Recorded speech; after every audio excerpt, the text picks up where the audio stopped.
Ang yabang mo ano? Ano bang pinagmamalaki mo? Porket ikaw lang may hawak ng payroll? Aasa ka na rin na tagapagmana ka? Ano, may makukuha ka rin bang shares kung magpapakatotoo ka? Aampunin ka ba ng boss? Ipakakasal ka ba sa anak ng CEO, ha? Kung umasta ka dyan, akala mo rin kung sino ka? Hindi ako mayabang. Nasasaktan ka lang dahil totoo ang mga sinasabi ko sa'yo. Sa tagal nating magkasama sa trabaho, baka akala mo hindi ko alam ang karakas mo. Hindi ako baguhan dito, ha? Alam ko na yung pinaggagawa mo. Kung bida-bida pa ako ng sobra, baka ang dami nang nakarating sa boss natin. Gusto mo bang malaman niya na sobra-sobra ang budget nyo para sa office supplies? Na nag-uuwi ka ng ink, ng bond paper? Akala mo ba yun lang ang alam ko? Kung makapagpa-reimburse kayo sa akin, parang pati resibo ng gasol nyo sa bahay gusto nyo pang ipasagot sa kumpanya. Sinong ninyo? Kayo ng tita mo. Sino kaya rito yung lumalandi sa anak ng boss kahit namukha ka ng tita nun? Minsan, sa buhay ng empleyado, hindi maiiwasan ang mga katrabaho na daig pang tagapagmana ng kumpanya kung umasta. Ganon si Jen. Dahil 10 taon na siya sa kanyang posisyon, naging mayabang siya at kung umasta ay daig pang siya ang nagpapasahod sa mga empleyado. Hanggang sa makilala niya ang isang taong puputol ng sungay niya. Magagawa pa nga kaya niyang matakasan ang ganti ng itim na kapangyarihan. Kunin ko yung isang OJT. Tambak ako ngayon ng trabaho Aasikasuhin ko pa ang payroll. Be, halika rito. Ano nga ulit ang pangalan mo? Dino po. Dito ka na lang muna sa akin, ha? Bitawan mo na yan. Ako na magsasabi kay Jen. Pero sabi niya po kailangan ko na itong matapos bago mag-break time. Hayaan mo siya. Akong bahala magsabi sa kanya. Kaya naman na niya yan mag-isa. Kakaunti nga lang yung trabaho niya Dito ka. Madali lang naman tong gagawin mo. Copy-paste lang naman to.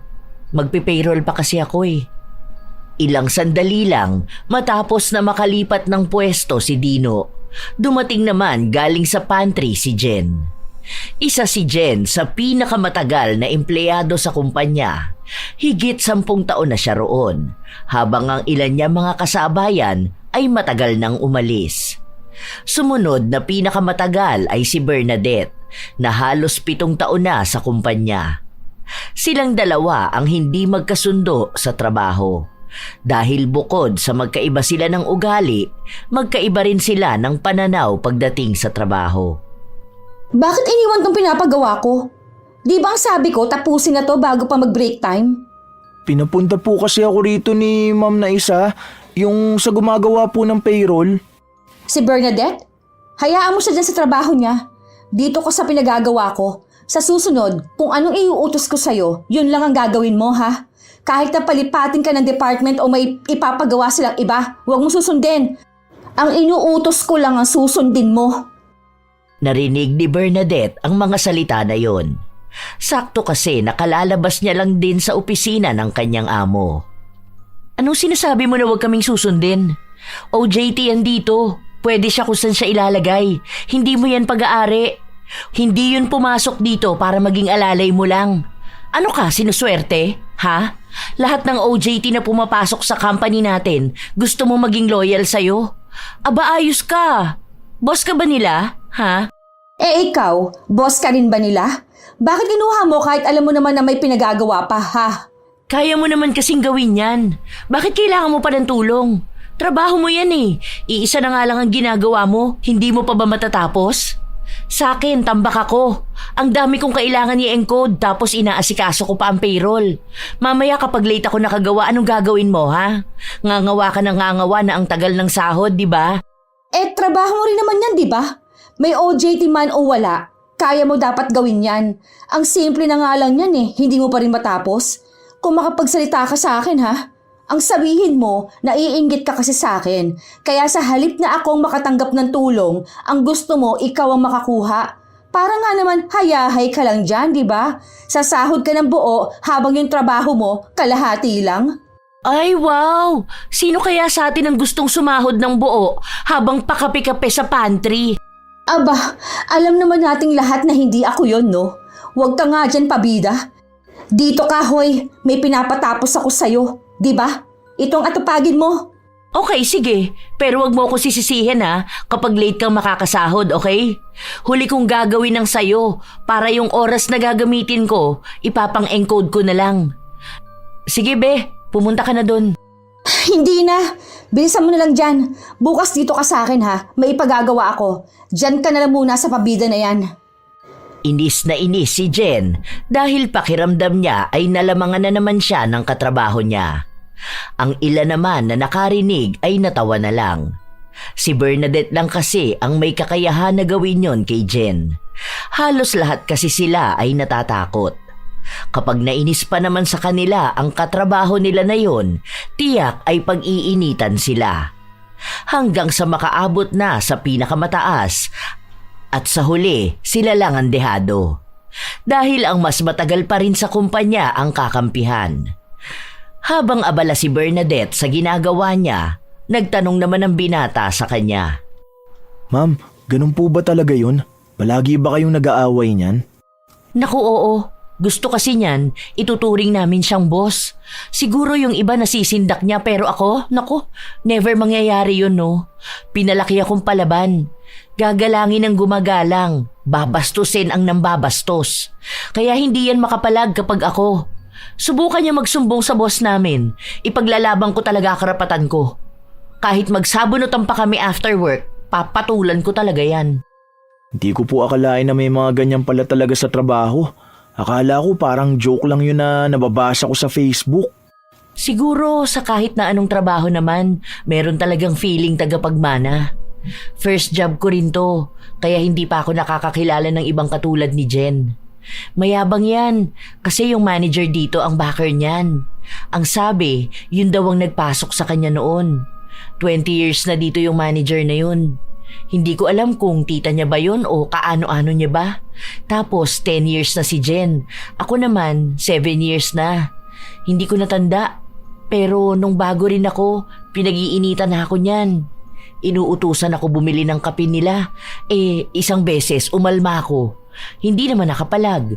Matapang lang yan dahil may kumakampi sa kanya. Kaya ikaw, kapag magtatrabaho ka na, huwag kang papayag na may mga api rin sa'yo. Tandaan mo, pare-pareho lang kayong alipin ng salapi. Kung hindi mo siya boss, wala siyang karapatan na dagdagan ng trabaho mo. Kung ano ang trabaho na pinasok mo, yun lang ang gagawin mo. Uso pa naman yung mga mayayabang na katrabaho, lalo na kapag baguhan ka, tapos sila matagal na. Aba, naku, hindi pwede yung ganun. Sana maging kasing tapang nyo rin ako. Hindi ako sanay sumagot eh. Kung anong sasabihin sa akin, yun ang gagawin ko. Nabibilib nga po ako sa inyo kasi wala kayong takot.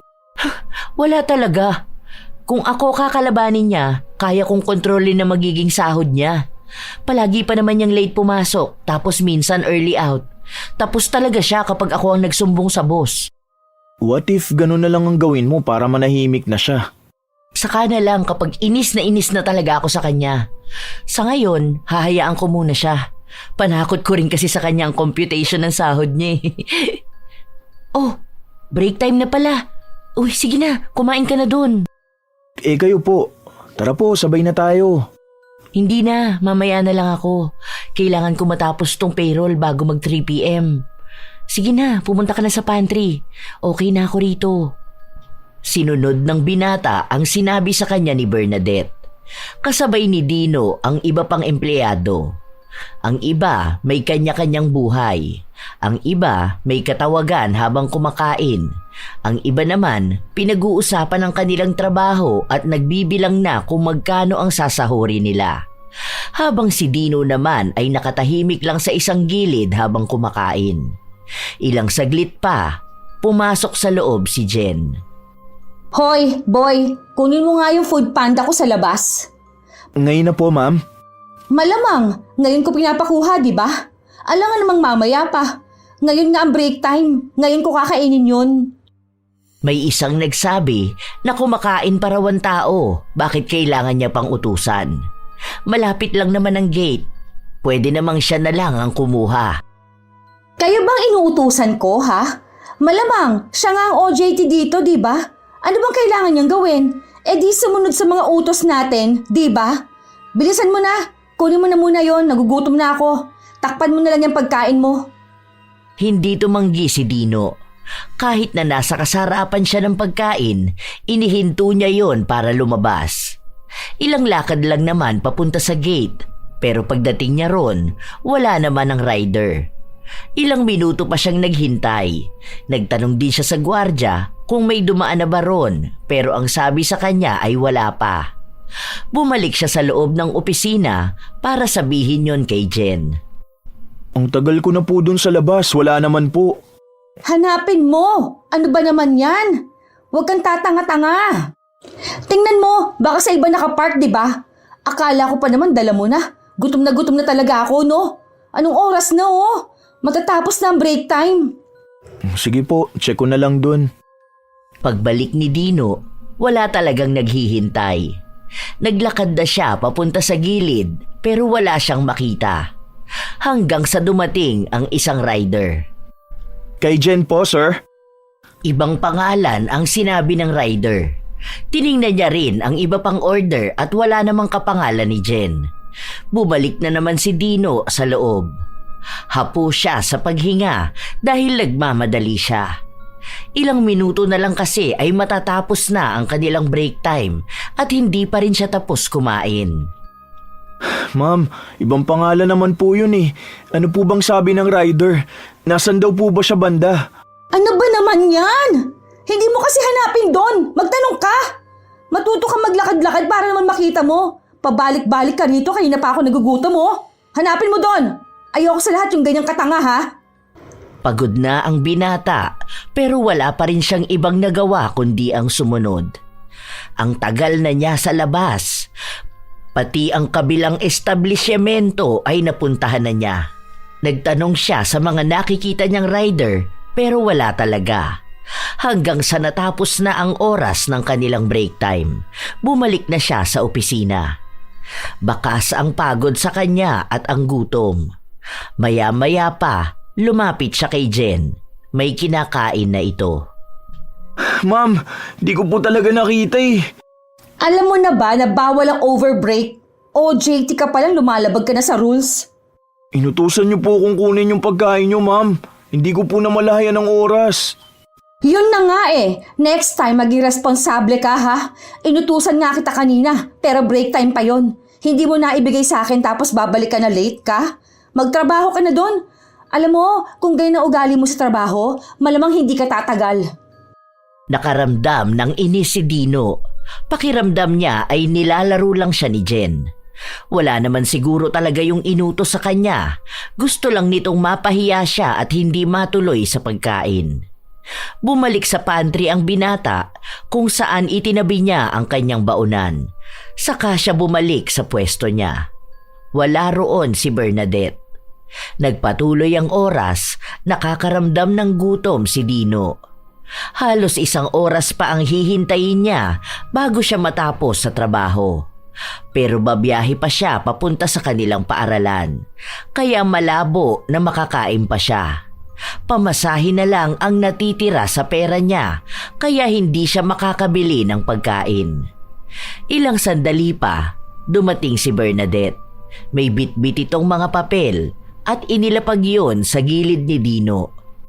Okay ka lang ba? Hindi po eh. Nagugutom ako. Pwede po kayang kumain dito? Nagugutom ka? Bakit? Kaunti lang ba ang binaon mo? Hindi ko po naubos kasi inutusan ako ni Ma'am Jen kanina na kunin yung order niya. Kaso naabutan ako na natapos ang break time. Pabalik-balik kasi ko eh. Di ko kasi makita yung rider.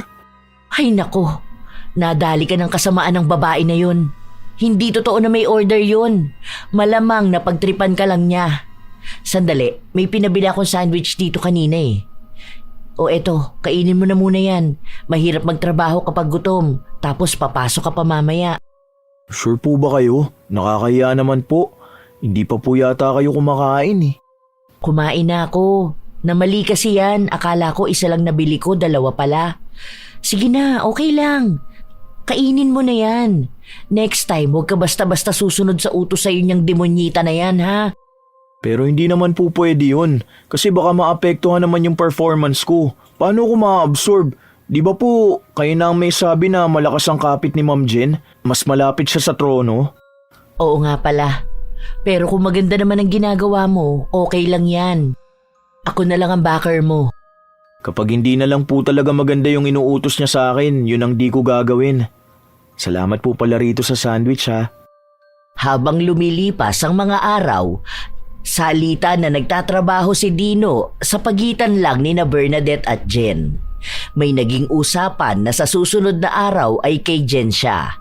Sa susunod na araw naman ay kay Bernadette siya. Sa totoo lang, kung papipiliin lang si Dino kung sino ba ang gusto niyang kasama, si Bernadette ang pipiliin niya. Dahil mas natuturuan siya ng maayos nito kaysa kay Jen na kung ano-ano lang ang utos sa kanya. Kasama na ang pagkuha ng order o kaya ang pagtitimpla ng kape.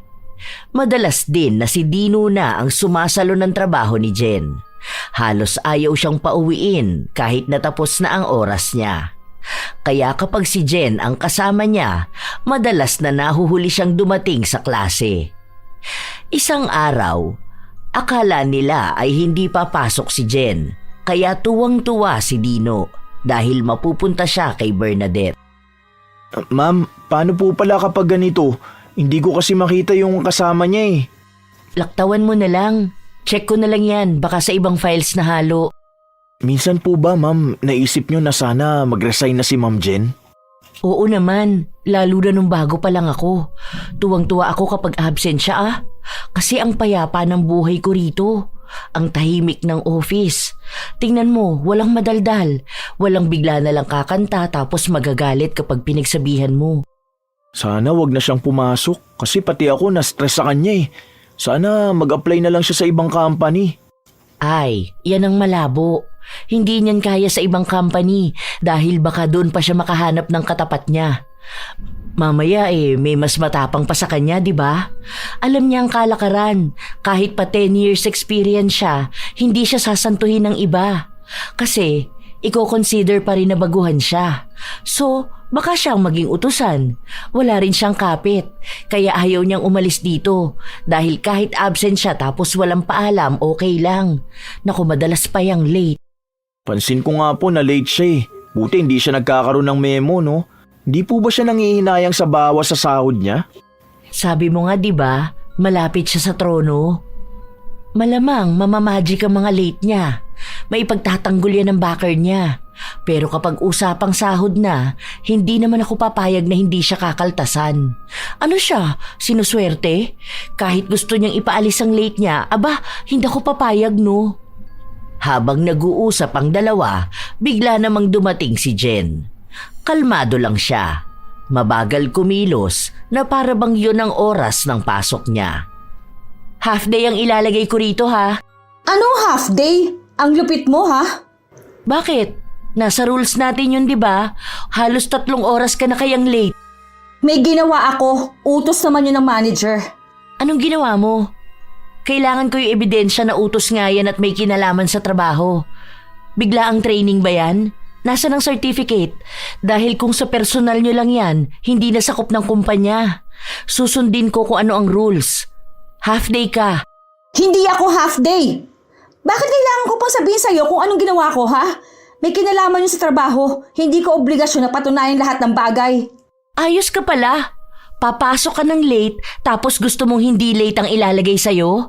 Ano ka ba rito? Baka akala mo anak ka ng boss para papasok ka kung kailan mo lang gusto. Ano naman sa'yo? Kung gusto mo, gumaya ka, di ba? Ikaw rin naman di ba? Late ka pumapasok tapos binabago mo na lang dyan? Malamang, hindi namin malalaman kung anong ginagawa mo dahil ikaw ang may hawak ng attendance. Malay ba namin kung naglalagay ka ng OT o kaya bayad ang day off mo? Huwag mo nga akong dinadamay dyan sa mga pinagagagawa mo. Kahit kanino mo itanong, maaga akong pumapasok.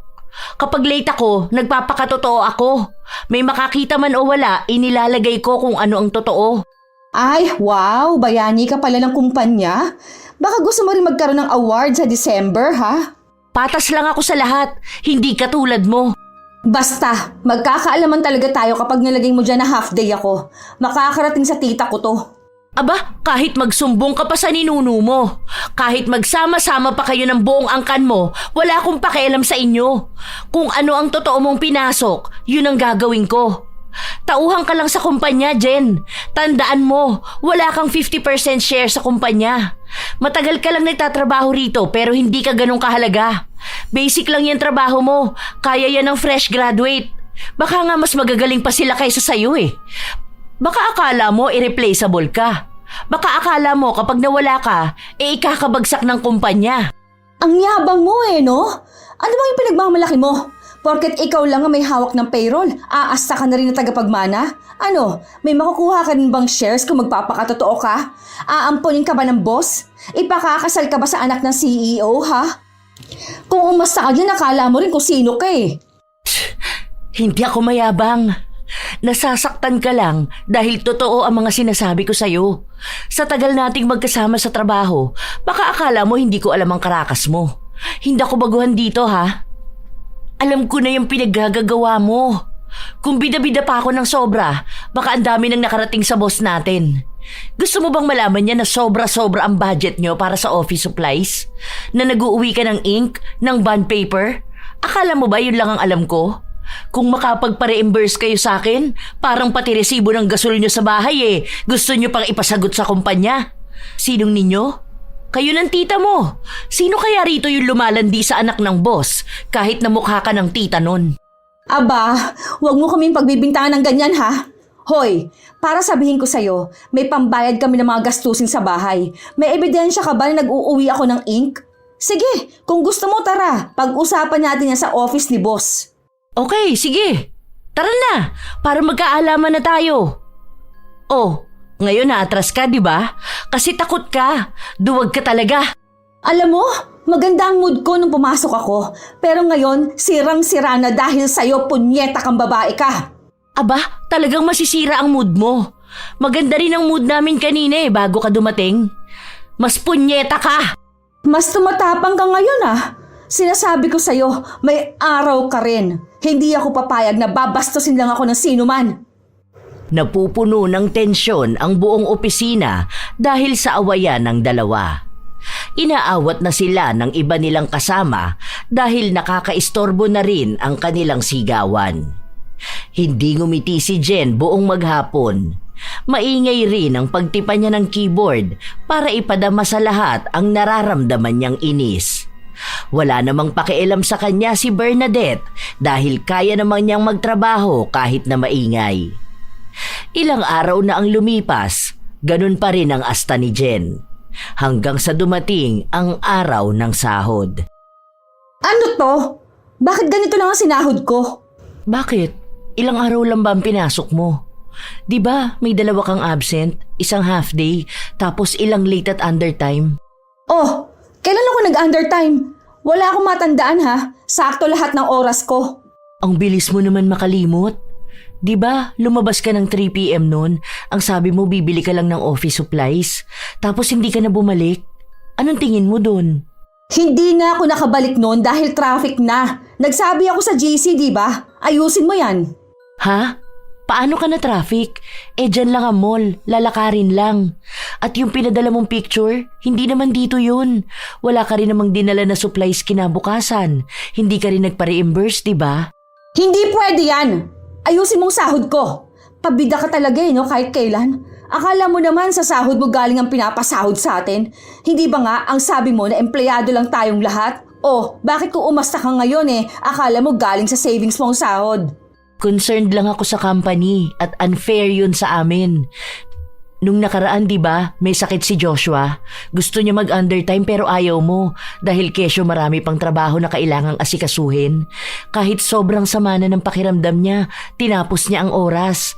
Tapos ikaw, gusto mo na sahurin kung magkano ang buong sahod namin nang hindi naman pinapasok ang tamang oras. May nalalaman ka pa dyang unfair? Marami naman talagang trabaho nun, di ba? Hindi lang naman siya ang tambak nun lahat tayo. Isa pa, kasalanan ba namin kung may sakit siya? Sinabi ko ba na kasalanan nyo? O kasalanan mo? Ang sinasabi ko lang ang pagiging fair. Kung papayag ako na mag-compute na buo ang sahod mo kahit undertime ka, aba sige, mag-undertime na lang din kami. Hindi lang 1 beses na ginawa mo yan, Jen. Kabago-bago mo sa paghahawak ng payroll. Akala mo ikaw ng master ng lahat. Mabuti pa nung si Hazel ang nasa payroll, maayos ang sahod ko. Ikaw ang dami mong kaltas sa akin. Paano namang hindi siya sasang-ayon sa'yo eh? Ano bang ginagawa mo? Di ba tinatakot mo siya? Kaya papaboran ka talaga. Tama lang yung mga kaltas ko sa'yo. Kahit na i-compute pa natin ngayon yan, parehas lang ang kalalabasan. Sandali nga lang. Tatawagin ko manager. Hindi ako papayag na ganito lang ang sahod ko. Malamang binulsa mo siguro. Ilang sandali lang na umalis si Jen, bumalik siya na kasama ang tiyahin niya na manager nila. Kinausap si Bernadette at sinabi na ang mga pag-uwi ng maaga ni Jen, lahat yon ay may kinalaman sa trabaho at alam daw ng boss. Pinagalitan pa nga siya nito at sinabi na gawin na lang niya kung ano ang utos sa kanya. Pagbigyan na lang daw niya si Jen dahil hindi naman malaking pera ang mawawala sa kumpanya. Barya lang naman daw yon kung tutuusin. Pasensya na po ma'am, pero hindi ko po yun gagawin. Magiging unfair talaga yon para sa aming lahat. Hindi lang si Jen ang empleyado rito. Hindi po ba dapat pinapangaralan niyo siya na ayusin ang trabaho niya kaysa konsintihin ang mali niyang ginagawa? Kasi lahat kami rito nagbibigay ng oras sa trabaho. Takot kami malate, tapos minsan thank you pa ang OT namin. Tapos gusto niyong pasahurin ng buo ang undertime? Sige po, kung alam ni boss, magre-request na lang ako sa kanya. Kung may approval nga niya, maghintay lang kayo at ibibigay ko yung kakulangan sa sahod. At bakit lalapit ka pa kay boss? Alam mo naman na busy yun. Dagdag ka pa sa iisipin niya. Dahil utos lang ni boss ang susundin ko pagdating sa pera. Hintayin niyo magkaroon ng bagong hahawak sa payroll. Baka siya masisindak niya. Si boss lang ang boss ko, kaya hindi ko pakikinggan ang sasabihin niyo. Gusto ko lang na pantay-pantay tayo. Kung ano ang pinasok mo, yun lang ang may record ako. Alam mo na sa sarili mo kung anong ginagawa mo sa trabaho mo. Magkaroon naman kayo ng integridad sa sarili niyo. Matapang na hinarap ni Bernadette ang masasakit na salitang sinasabi sa kanya ni Jen at ng manager. Kahit na ilang beses siyang pagsabihan na ayusin na lang ang sahod ni Jen, hindi niya ito sinunod. Dahil sa ginawa niya, sinabi sa kanya na makakarating sa boss ang katigasan ng ulo niya. Maghanap na raw siya ng bago niyang papasukang trabaho dahil sisiguraduhin ng manager na kapag balik ng boss ay masesesante na siya. Hindi natinag ang dalaga. Mas pinili niya pa ring isipin na tama lang ang ginagawa niya. Narinig mo yon? Mag-ready ka na daw. Dahil nalalabi na lang ang oras mo bilang bida-bida. Ang simple na nga lang sana ng gagawin mo para magkano lang yun. Hindi yun magkano lang. Dahil yung halaga na yun, oras na rin namin. May pamilya rin kaming gustong uwian pero hindi namin mauwian ang oras na yun dahil ginugugol namin sa trabaho. Tapos ikaw, hawak mo ang oras mo? Mamanduhan mo pa kami? Sige, okay lang naman sa akin kung matatanggalan ako ng trabaho. Makakahanap pa naman ako ng iba dyan. At least, wala na yung feeling anak ng may-ari kung umasta. Hindi ako mawawalan kundi ang kumpanya. Tandaan mo, mas marami akong kayang trabaho at mas honest ako. Mas nabibigyan ko ng katarungan ng budget ng kumpanya. Eh di, wow pala sa'yo. Ang galing mo naman pala, no? Sige, okay lang. Tignan na lang natin kung hanggang saan ka dadalhin yung pagiging honest mo. As if naman, ikaw ang pakikinggan ng boss kaysa sa manager. Okay, sige. Sabi mo eh. Nakakatakot ka pa naman. Umirap lang si Jen bago siya bumalik sa kinauupuan niya. Si Dino naman na nagkukunwaring abala sa ginagawa niya, lumapit kay Bernadette. Kanina pa niya nais na makausap ang dalaga. Pero dahil abala ito sa pakikipagtalo kay Jen at sa manager, nanahimik na lang siya. Bawal din naman siyang makialam kahit patumestigo siya na tama naman si Bernadette. Di ka po ba natatakot sa kanila, ma'am? Paano po kung ipatawag ka nga tapos bigla ka mawalan ng work? Di po ba sabi mo sa akin nagpapaaral ka pa ng kapatid mo? Hinamon ko sila kasi alam kong hindi nila gagawin yun. Kapag nalaman ng boss ang kalokohan ng dalawang yan, malamang aalisin na sila. Lalo na kapag may naipakita akong ebidensya. Naku, tinatakot lang ako ng mga yan. Di ka po talaga nagpapatinag, no? Kasi kung ako yan, naku, baka ibinigay ko na ang gusto nila. Ayoko kasi yung sinisigawan ako tapos tinatakot ako. Alam mo, kapag nasa tama ka, wag na wag kang matatakot. Kahit na ano pa ang sabihin nila sa'yo, dapat lagi kang matapang.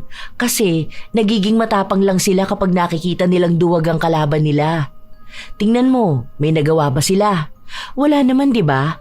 Kahit naingayan niya pa ang pagtatype sa keyboard niya, wala akong pakialam sa kanya. Totoo naman kasi na unfair yun. Sana maging kasing tapang nyo rin po ako. Ang hirap po pala ng ganitong trabaho.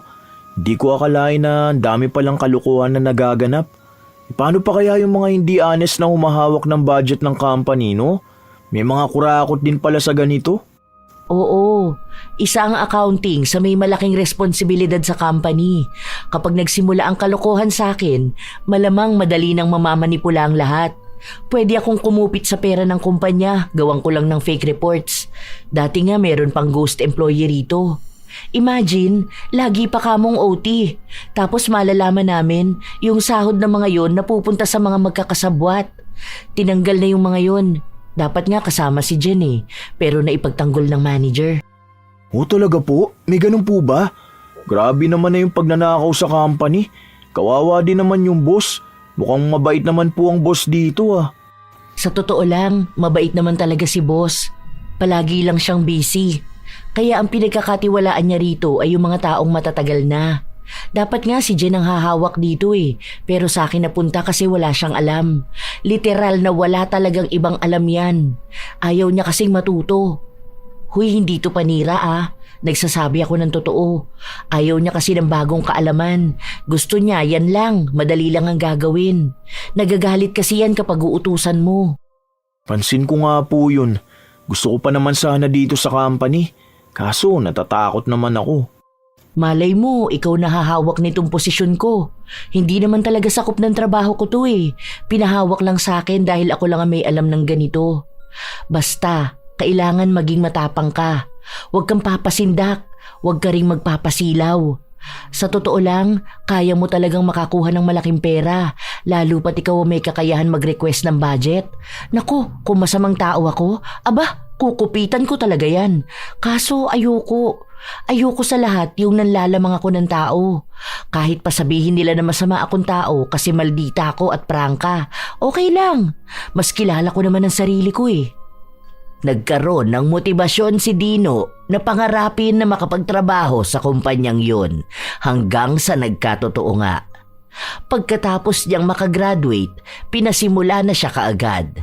Siya na ang gumagawa ng dating gawain ni Bernadette. Magkatabi pa rin sila kaya natuturuan siya. Ma'am, pwede po bang patulong ako sa budget monitoring? Hindi ko kasi masyadong gamay.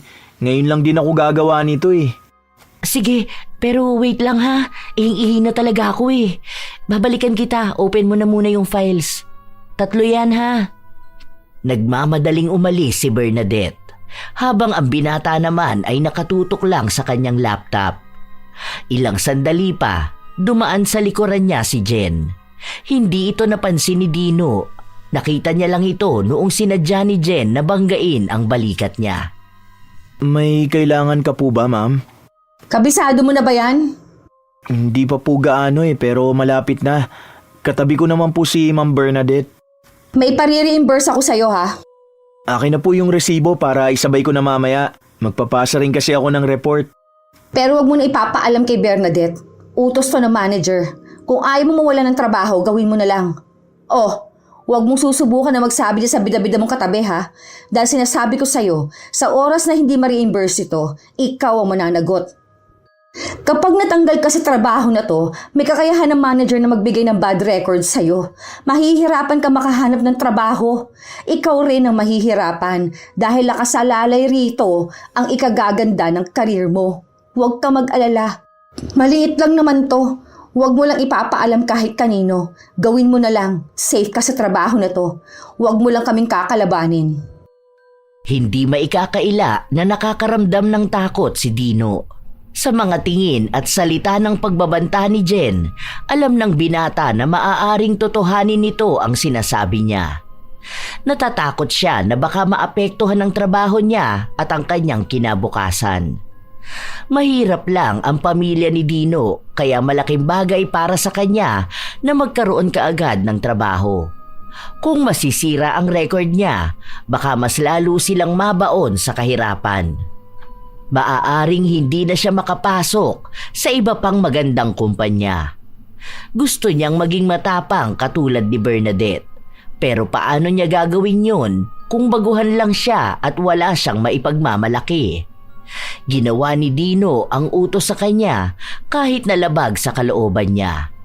Ang buong akala niya, isang beses lang yon mangyayari, ngunit naulit lang ng naulit.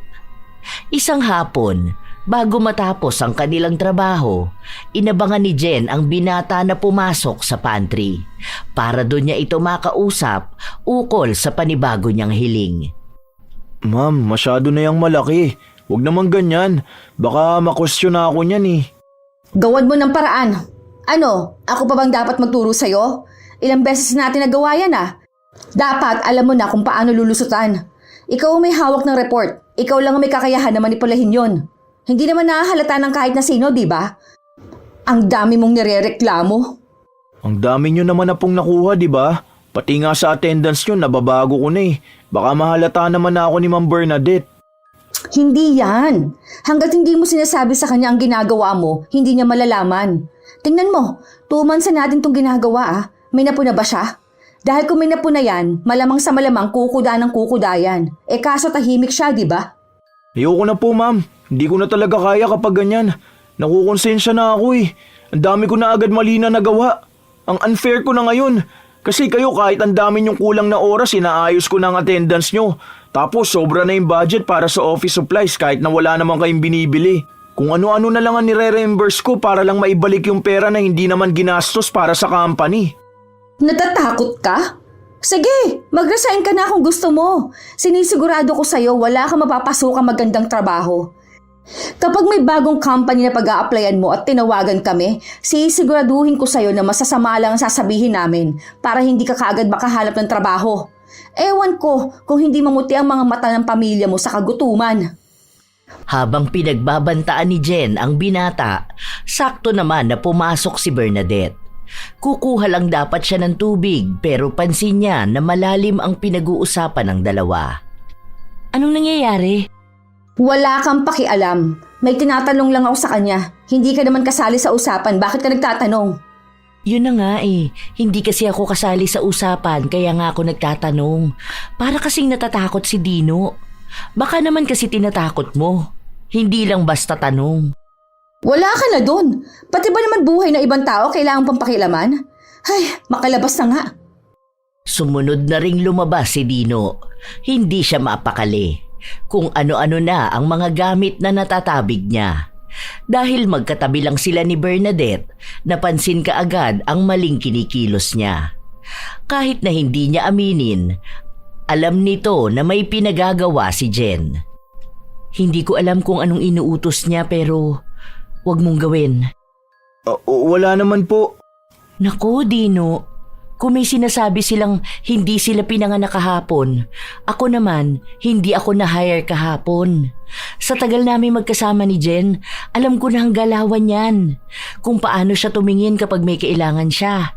At alam ko ikaw ang target niya. Mag-iingat ka ha. Dahil kapag pinagbigyan mo yan ng isang beses, hindi ka na niyan titigilan. Hindi ko naman mapipigilan kung anong gagawin mo eh, dahil ikaw pa rin ang magdedesisyon yan. Pero tandaan mo ha, once na pumayag ka sa gusto niya, hindi mo na maaalis na katulad ka na rin niya. O nila. Ang maliit na bagay na hihingi niya, lalaki yun hanggang sa wala ka ng pagpipilian kundi sumunod dahil hawak ka na niya sa leeg. Kaya kung kaya mo pang makawala, kumawala ka na. Hindi nagsalita ang binata. Tahimik lang siya habang bumabalik sa kanyang ginagawa. Lumipas ang ilan pang mga buwan hanggang sa sumapit ang Disyembre. Naglabas ng panibagong budget kasama na ang gagamitin nila sa disenyo sa opisina at Christmas party. Hotel na lang ulit katulad nung last year para mas mukhang sosyalin. Alam nga naman maglalaro pa tayo, di ba? Matatanda na tayo. Akala ko ba dun sa sinasabi ni boss na yacht club? Di ba darating din yung mga anak ng boss? Kaya nga dapat sa hotel tayo. Ang cheap naman kung saang lugar lang tayo, di ba? Tapos ayoko na yung may palaro pa ha. Ang baduy nun, Tapos sa exchange gift, dapat may wishlist tayo. Kapag hindi nasunod ang wishlist, dapat magdagdag ng pera. Bayad na lang sa sama ng loob. Kailan pa nagkaroon ng ganyan? Wishlist lang naman yun. At isa pa, kahit naman last year nakuha naman natin ang mga gusto natin, di ba? Nakuha, ang bigay sa akin class A lang na bag. Tinapon ko nga yun eh. Hindi ko alam kung sino nagbigay. Nakakainis lang. Hanggang ngayon kapag naalala ko, sumasama talaga loob ko. Paano naman? Ipinasok lang yun sa budget. Siguro ikaw rin naman di ka bibili ng gamit na 5K ang halaga kung 1K lang ang budget sa gift. Ano ka, sinuswerte? Iayon sa budget ang halaga ng gamit. Hindi yung hihiling ka ng sobra. Tapos kapag hindi ka napagbigyan, ikaw pang sasama ang loob. Basta gusto ko kung anong nasa wishlist. Wishlist ko na lang. Sana hindi ka maka-attend. As if naman, di ba? Sa pagkain naman tayo. Gusto ko yung mukhang pang aesthetic ha. Wag na yung lumpia, ganun. Mukhang bang mahirap yun eh. Sa'yo ba galing ang budget? Ikaw lang ang may ayaw noon, idadamay mo pa kami. Sabi ni boss, bilhin kahit na ano, di ba? Hindi rin naman ikaw ang paglulutuin. Bakit pati kakainin namin gusto mo sundin ang gusto mo? Magdala ka na lang kaya ng sarili mong handa. Bakit ba wala kang ibang ginawa kundi ang kontrahin ng mga sinasabi ko? Ilang Christmas party nang hindi ibinibigay ang hiling ko ha? Siguro, kung ito na ang huli mong Christmas party, pwede ka namin sundin. Paano kasi, ang mga sinasabi mo naman kasi, hindi naaayon sa budget at sa gusto ng lahat. Yung mga gusto mo ang ayaw namin. Sus, bida-bida ka na naman dyan. Akala mo naman kasi sa sahod mo kukunin ng budget. Saka, nandyan naman si Dino.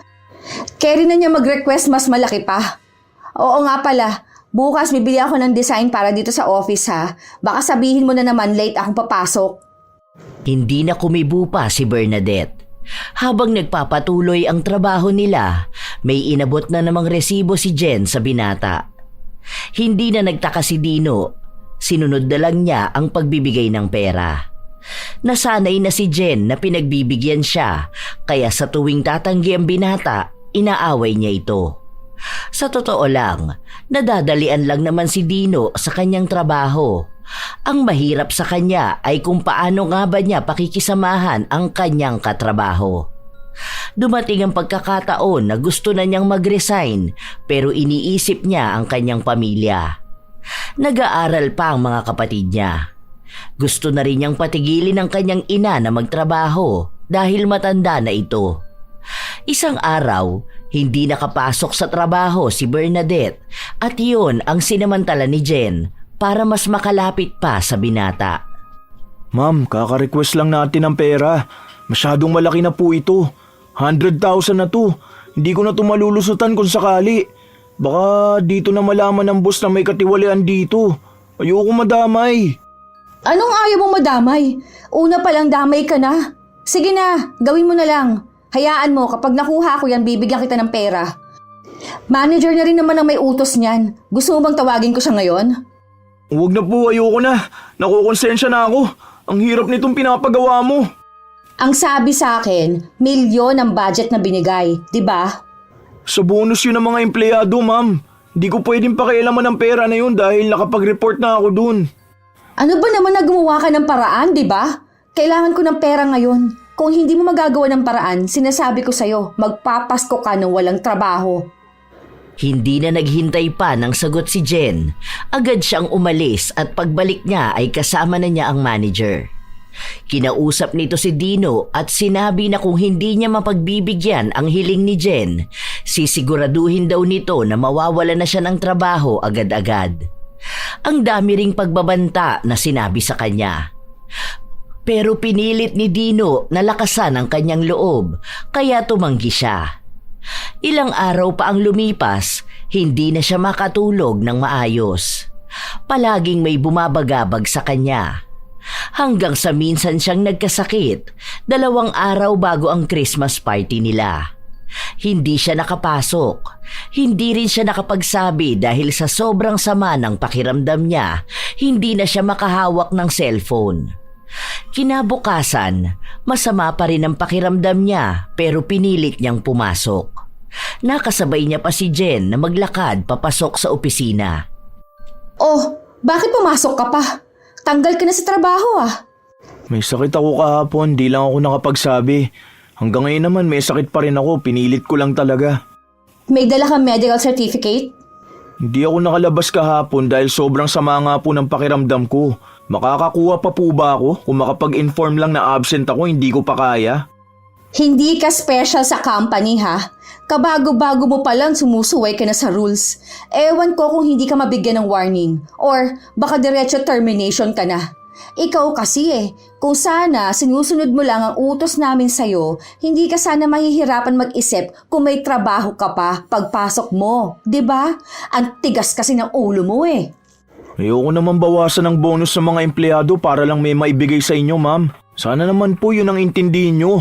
Pare-pareho lang po tayong tao. Lahat po tayo may pangangailangan sa buhay. Aba, matapang ka na talaga, no? Sige, tingnan natin kung hanggang saan ka dadalhin yung tapang mo. Halos 1 oras pa lang nakaupo si Dino, may natanggap na siyang sulat mula sa manager. Natulala siya matapos yung makita. Ano yan? Tingin nga. Oh, bakit may suspension letter ka? 3 days? Simula bukas? Christmas party bukas ah. Sandali nga lang, bakit bigla silang magbibigay ng ganito?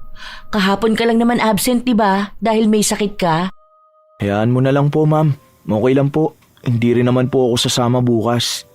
Kahit na hindi ka sumama bukas, hindi pwede yung ganito ah. Yung iba nga dyan biglaan din kung mag-absent. Ang dami pang late at undertime. Nabigyan ba ng ganito? Alangan namang may sakit na ang tao, pipilitin pa rin kumuha ng med-cert. Ma'am, hinaan mo po boses mo. Baka mapaaway na naman po kayo. Ay hindi! Wala akong pakialam kung mapaaway ako. Hindi pwede yung ganito. Kung mabibigyan ka ng suspension dahil sa 1 araw na absent, aba, dapat pati yung araw-araw din na late. Walang exemption dahil matagal at kakilala lang. Ano na naman bang ginagawa mo dyan? Alam ko akong pinaparinggan mo dyan. Ano na naman bang nagawa ko, ha? Marami kang nagawa. Ang dami mong kaso sa kumpanya, tapos hindi ka naman napaparusahan. Yung bago naman ang target nyo? Aba, hindi pwede yun. Bakit akong pinaparinggan mo, ha? Bakit hindi mo kausapin ng manager o ang HR? Ang ganda ng mood ko dahil excited na ako para bukas. Tapos sisirain mo na naman? Hindi ba masaya ang buhay mo? Isa pa, magkaiba kami ng ginagawa ng bago na yan. Hindi mo ba nakikita na bago pa lang yan pero may sungay na? Manaman lang ba sana na magpaalam siya kung mag-absent siya, di ba? At kapag may sakit, kailangan naman talaga ng med-cert. Ilang araw ba siyang nawala? Kahapon lang, di ba? Understandable naman sana yun na hindi lahat ng taong may sakit kayang magpaalam at umalis para kumuha ng med-cert. Para saan pa ang 1 araw na pahinga kung kailangan niya palang pumila at lumabas para kumuha nun? Ha? Sapat na ba yung 1 araw para sa suspension? Wala man lang warning? At tinapat pa talaga kung kailan may Christmas party? Ano? Gusto niyong ipakita sa tao na hindi siya pwedeng pumunta? Huwag ka sa akin magreklamo. Doon ka sa manager o umiyak ka doon sa HR. Nagpapakabayani ka na naman dyan. Ma'am, wag na po ma'am. Okay na po yan. Sige na po, baka po madamay pa kayo Okay lang po sa akin kahit na hindi ako makasama bukas. Gusto ko rin po magpahinga Hindi pwede. Dahil pangit ang magiging record mo kung meron ka na nito. Parang lamat na to Bago ka pa lang, wala ka pang 1 year. At 1 beses ka lang naman nag-absent. Wala ka ring late. Tapos puro ka OTTY.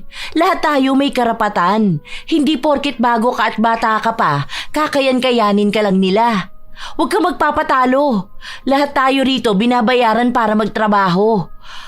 Oo, may mas mataas na posisyon, pero hindi ibig sabihin na okay lang mantapak ng iba. Kakausapin ko sila.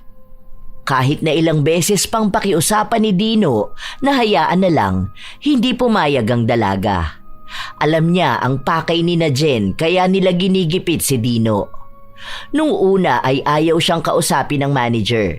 Dahil sabi nito, may karapatan naman siyang magpataw ng parusa sa mga empleyado na hindi maganda ang ginagawa sa trabaho. Baka akala mo hindi ko kayang ipaabot sa boss tong ginagawa mo. Ayusin niyo ang ugali niyo. Ganyan na ganyan ang ginawa nyo noon sa ibang empleyado, di ba? Kapag hindi nyo makuha bilang kakampi, ginagawan nyo ng kasiraan. Kahit sino hindi deserve ang ganito. Kung lahat pala pagdidisiplina sa mga empleyado, dapat si Jen din bigyan nyo nito. Hindi ako lalabas ng opisina nyo hanggat hindi nyo ginagawa ng suspension letter ang babae na yon. Nagkasagutan sina Bernadette at ang manager. Sa pagtaas ng boses ng manager, siya rin namang tataas ang boses ni Bernadette. Wala na siyang pakialam kung mabibigyan din siya ng parusa. Basta ang alam niya lang, may ipinaglalaban siya. Pero nagmatigas ang manager. Hindi niya binigyan ng suspension letter si Jen. Galit na galit si Bernadette na bumalik sa kinauupuan niya. Walang kumausap sa kanya kahit na sino.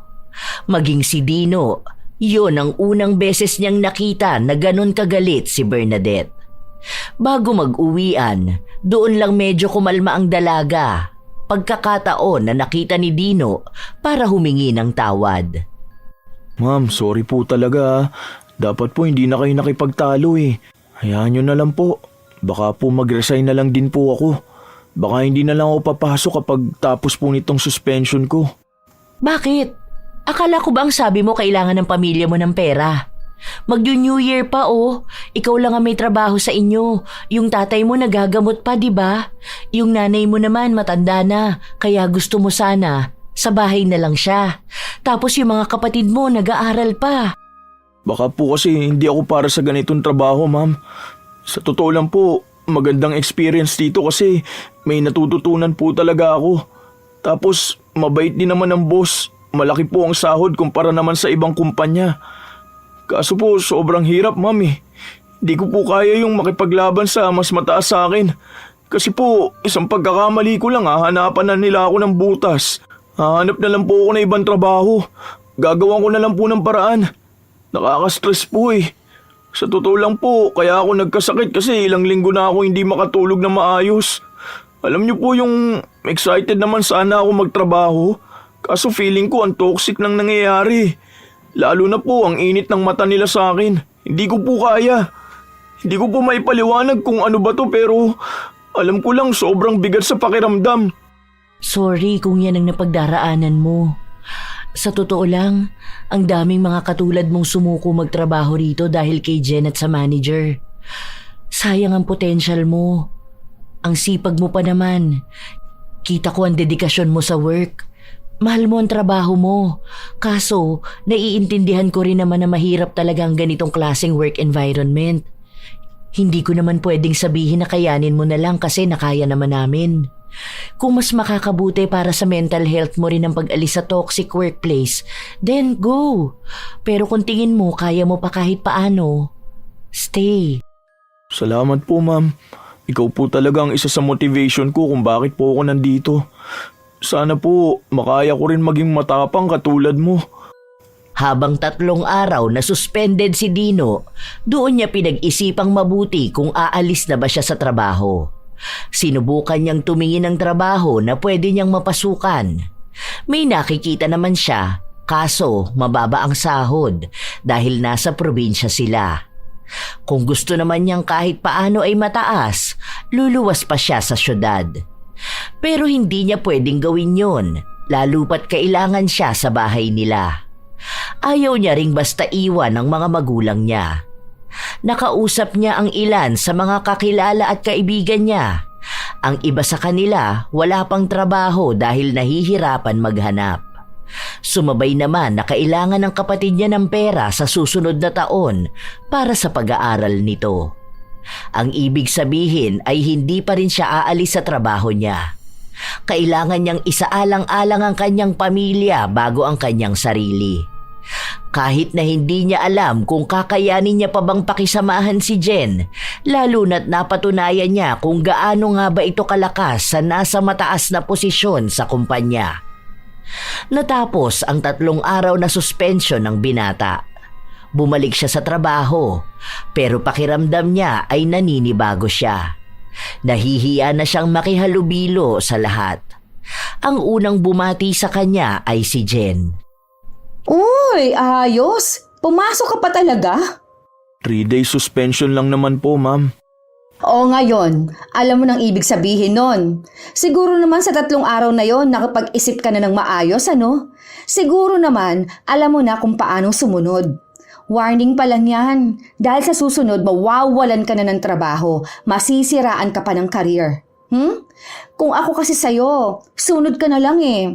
Hindi mo rin naman pera mawawala. Pera naman ng kumpanya yon. Kaya huwag ka na magpakabayani, ha? Hindi kumibo ang binata. Nagtungo na siya sa pwesto niya. Wala roon si Bernadette pero alam niyang pumasok ito dahil naroon ang bag nito.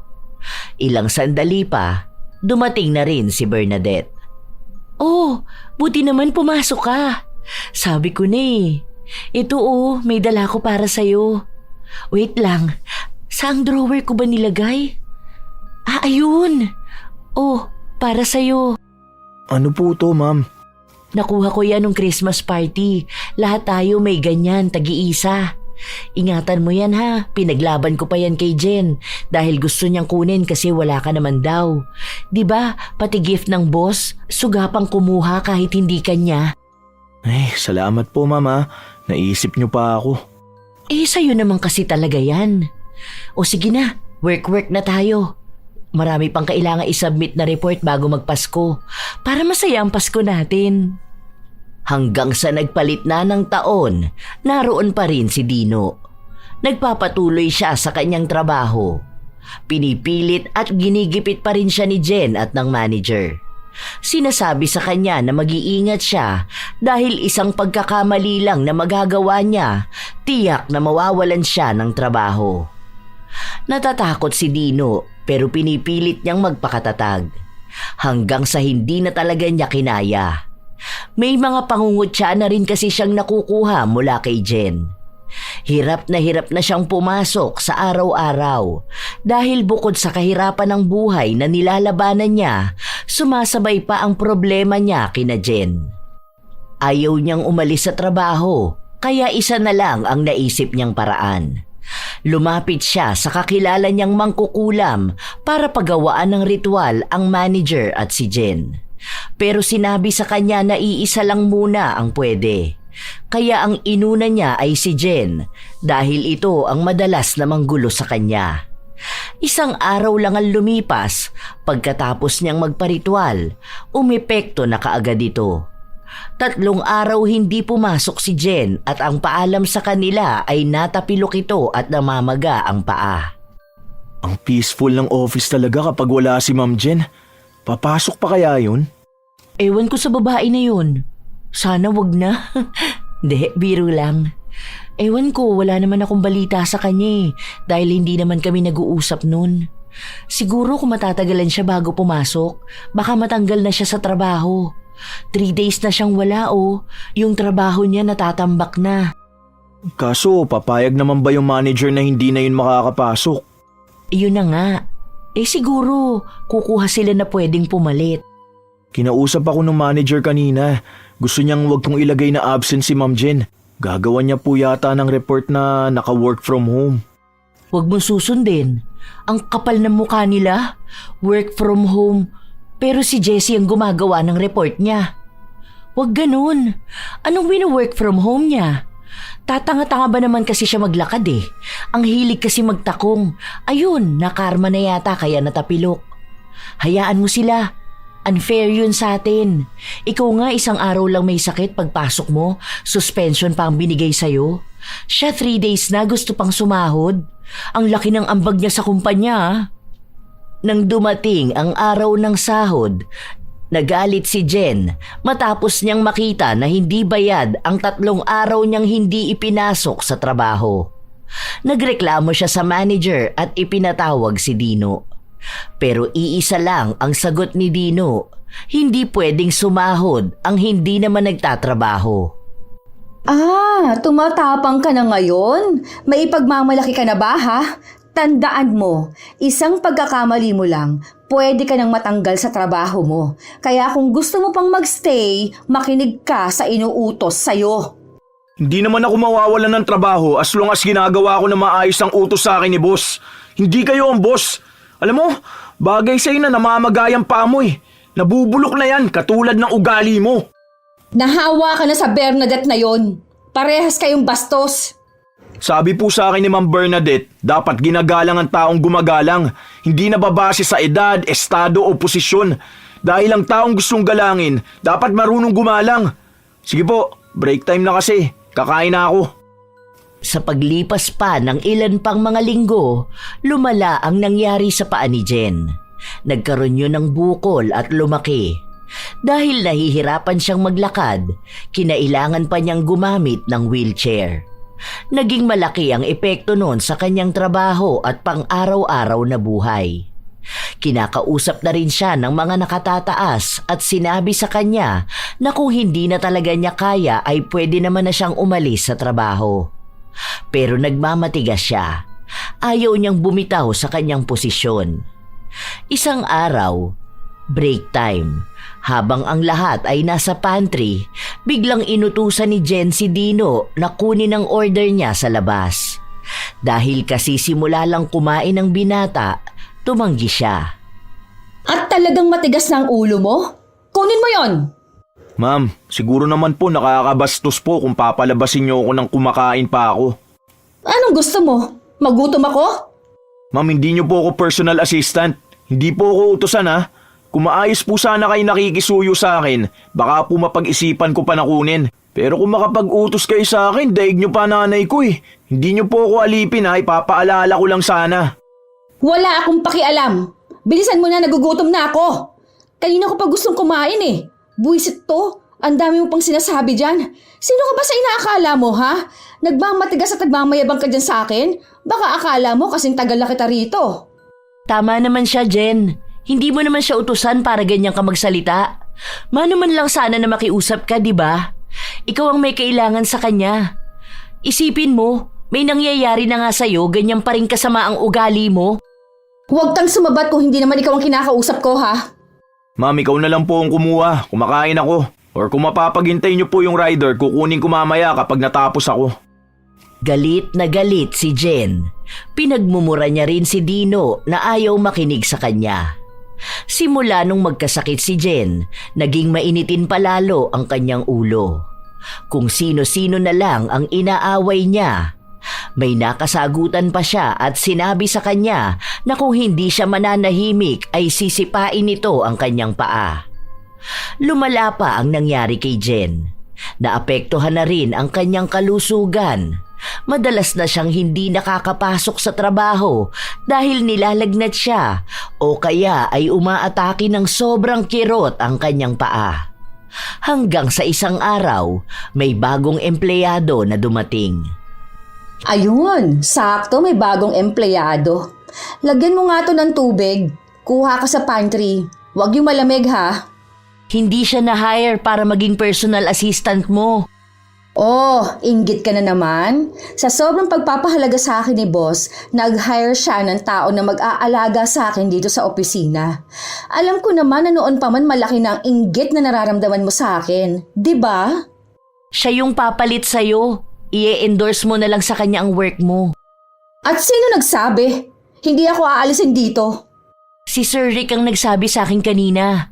Kahapon pa dapat yan darating kaso hindi siya nakapasok kasi may inasikaso raw siya. Hindi ka man lang ba sinabihan ng tita mo? Hindi ako papayag. Ang galing naman nila kung aalisin nila ako rito. Matagal na nila akong empleyado. Buti sana kung siyang magiging utusan ko rito.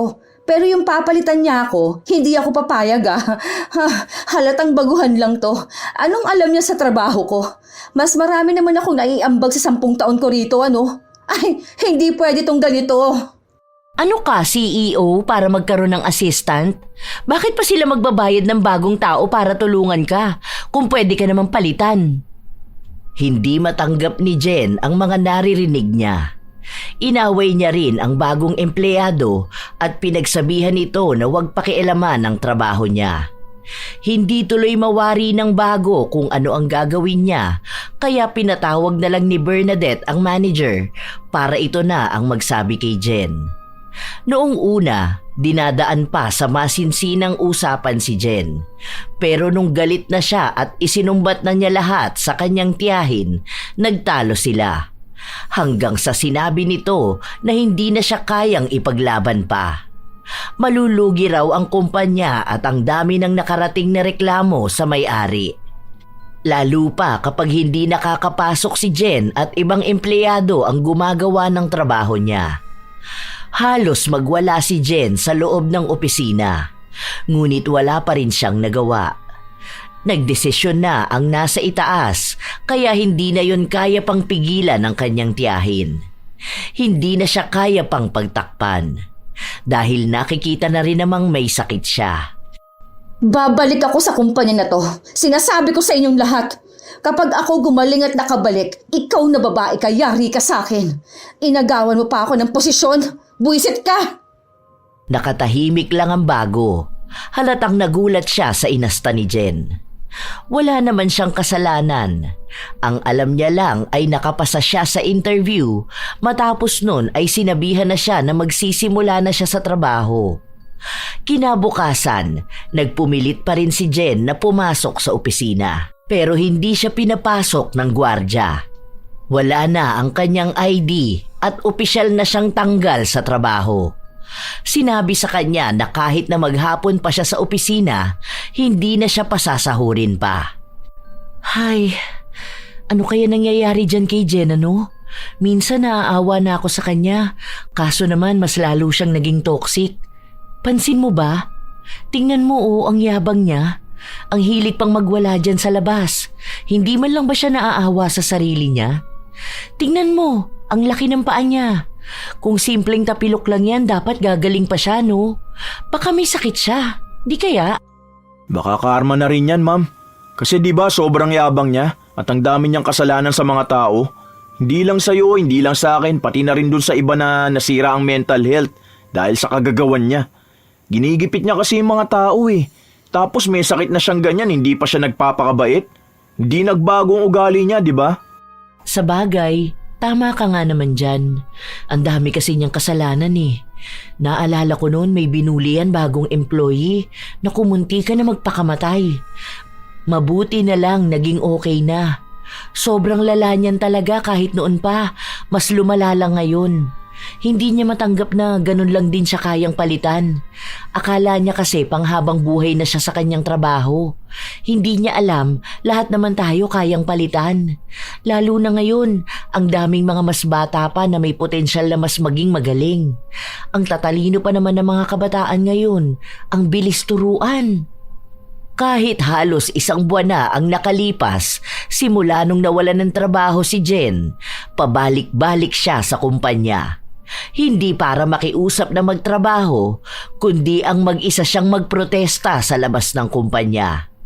Palagi siyang nanggugulo. Minsan pa, may isang empleyado siyang binato. Kaya ang ginawa sa kanya ay pinadakip siya sa mga pulis. Yun na lang ang huling beses na nakita nila si Jen. Wala na rin ibang naging balita si Bernadette. Ang manager na kamag-anak ni Jen natanggal din sa trabaho matapos na malaman ang pinaggagawa niyang pamemeke sa trabaho niya at ang pakikipagrelasyon niya sa isang empleyado kahit na pareha silang may asawa. Inireklamo kasi ang manager ng asawa ng kabit niya. Dahil ayaw madamay ng kumpanya sa iskandalo, inalis siya sa trabaho. Sa paglipas ng ilan pang mga taon, sumapit na ang 10 taong anibersaryo ng pagtatrabaho ni Bernadette sa kanilang kumpanya. At dahil doon, tumaas na rin ang ranggo niya. Wow, nice one, madam! Congrats! Ikuha mo ako ng kape. Kunin mo ang order ko sa gate, nandun na ang Food Panda. Ano? Bakit ito lang ang sahod ko? Dapat bayad kahit 7 days ako absent. Naalala ko na naman yun. Hindi bagay sa'yo, Ma'am Bernadette. Kasi ikaw walatang mabait ka kahit na prangka ka magsalita. Nasa na kaya si Jen, ano? Hindi kasi kami friends nun sa Facebook eh. Nakablock kasi ako dun. Yung tita naman niya, naka-deactivate naman yata. Oh, chismosa ka, mama. Hindi, bigla ko lang naisip. Gumaling na kaya yun? Di ko rin po alam, pero narinig ko sila nag-uusap eh. Parang nakakulong yata yun si Ma'am Jen. Bukod pa dun sa nambato siya dito noon parang may iba pa siyang kaso. Estafa yata or parang scam sa investment, ganun. Di ko alam eh. Narinig ko lang kasi sabi nila buti na lang daw hindi sila napilit na mag-invest. Kundi iyak daw talaga sila. Hayaan mo na yun, ma'am. Ang mahalaga naman maayos na tong office, di ba? Wala nang anak ng boss. Kasi ako masaya ako sa ganito. Tignan mo, nakatagal din ako sa trabaho. Kaya wag na nating isipin yung mga nangyari dati. Kung may pinagdaraanan man sila ngayon, bunga na lang din yun ng pagkakamali at kasamaan ng ugali nila. Kahit na walang alam si Dino sa nangyayari kay Jen, alam niya na hanggang sa kasalukuyan nitong buhay, pinagdurusahan pa rin niya ang kulam na bigay sa kanya. Maaaring mas lalo pang lumala ang pamamaga sa kanyang paa. Dahil base sa mangkukulam, hindi naman yon nagamot. Dahil taon na rin ang inabot, maaaring hindi na rin yon maaagapan pa. Malamang ay araw-araw iniinda ni Jen ang sakit na yon. May panahon lang talaga na nakukonsensya ang binata sa kanyang ginawa, pero madalas ay naaalala niya na para bang siya na lang ang nagbigay ng hustisya sa mga taong inapi at siniraan ng pangarap ni Jen. Dahil alam niyang muntik na rin siyang maging biktima. Kung hindi siya lumaban, malamang ay magpapatuloy pa rin ang kasamaan nito. Sa pagkakataon na minsan, hindi naman nais ng isang tao na gumanti, ngunit wala na silang ibang pagpipilian kundi ang lumapit sa itim na kapangyarihan. Meron kasi talagang mga tao na katulad ni Jen. Klase ng tao na umaastang magaling sa lahat. Ginagawang basehan ang tagal sa trabaho at ang kapit sa mataas para lang makapanlamang at makatapak ng ibang tao. Walang pakialam kung makakasira din ba sila ng pangarap ng iba dahil ang mahalaga palagi ay ang kanilang pansariling interes. Tandaan palagi na sa trabaho, mas maganda pa ring maging makatarungan sa lahat. Huwag maging dahilan para mawala ng gana ang iba. Huwag maging lason sa kapwa na siyang unti-unting sisira ng kanilang pangarap. Dahil bawat tao na may trabaho, may pinaghuhugutan. Lahat ng sahod, may pinaglalaanan. Maging mabuting tao at lalong maging mabuting katrabaho. Mga apo, alam kong marami sa inyo ang may karanasan sa mga katrabaho na mayayabang at feeling tagapagmana ng kumpanya. Sa inyong karanasan, mga apo, paano nyo nagagawang harapin ang mga ganong klase ng katrabaho? Minsan na rin ba kayong naapi o kayo ang naging dahilan para may mahirapan na katrabaho? Ibahagi nyo naman ang inyong kwento at nais ko itong mabasa. Shout out sa ilan sa mga masusugid na tagapakinig ng mga istorya ni Lola Telang. Lorena Morate, Marisa Villanueva, Jayco, Vincent Florentino, Anha Rose Ayeras, A.D. Maco, Leonora Concesino, Mariel Tabuan, Mary Jenny Rilrea Batiduan, Josie Aniban, Flordecita Cabe, Jessica Rojas, Vivian Baterbonia, Cherry Mukbang ASMR, Jane Ruiz.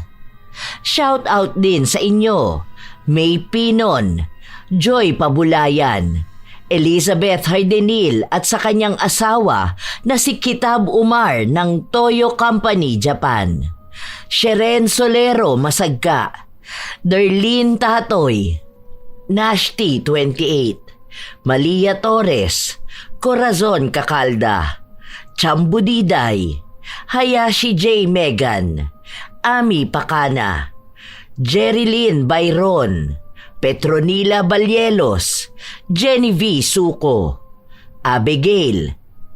Salamat sa pakikinig nyo. Lord Queen OFW Vlog, Maribeth Solero, Asodisen Serila, Regina Navarro, Mira, Milrose Demate, Irene Benavides, Bernadette Liantejero, Florence Hervacio, Lilani Barcenilla, Aldrin Daily Vlogs, Cliven Dubalan, Francesca Liana, Karen Laderas. Hello sa inyo mga apo, Grace Sementera, Malu Hapin, Chat Advincula, Will Maleses, Jules Velasco, Feber Anyada, Fiela Muhammad, Jerlyn Arbado, Jovin Barasona at sa mga mananahi ng Igting Organization. Jovelyn Panisan, Ria Mojado, Juwailas Arts and Crafts, Jocelyn Kai, Marco Nanes at kina Ate Auring, Minda, Ne, Faye, Aiza, Kuya Dennis at Poging J ng Amira Boxes Handicrafts. Happy birthday din sa anak ng kanilang boss na si Ryle Kadsawan. Celestina Sigwa. Shout out din kina Loida Del Mundo, Annalisa Puaso, Gracia Balitaan, Glory Lee Olivo, Albert Valderrama, Elizabeth Dunca, Razon Yao, Angel Canceller, Kim Bara, Jaja Barakiel, Roxanne Gaudicos, Andrea Smith, Conchita Salazar, Lynn Caones, Jessica Marie Ramos, Rubelin Eneria, Jason Castillo at sa Castillo family ng Nueva Ecija, Mirna Alfaro.